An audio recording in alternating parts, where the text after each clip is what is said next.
ఇప్పుడు hi friends, ఇప్పుడు కళ్యాణకు కావాల్సిన ఐటమ్ చూసేద్దాం రండి ఫ్రెండ్స్. అల్లం వెల్లుల్లి పేస్ట్, ఉప్పు, కారం, పసుపు, చింతపండు, గరం మసాలా, కొబ్బరి అన్నీ వేసుకోవాలి ఫ్రెండ్స్. సొరకాయ, టమాటా, పచ్చిమిర్చి, ఉల్లిపాయ అన్నీ యాడ్ చేసుకోవాలి ఫ్రెండ్స్. కళ్యాణకి స్టవ్ వెలిగించుకోవాలి ఫ్రెండ్స్. పచ్చిమిరపకాయలు, ఉల్లిపాయలు,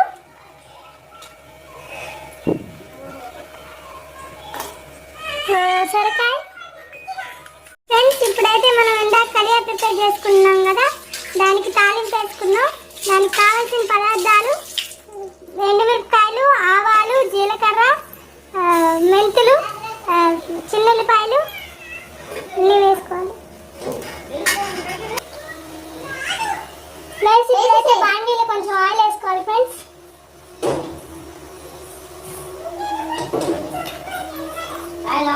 తర్వాత వెతికి బాగుండేలాగా నెయ్యి వేసుకోవాలి ఫ్రెండ్స్.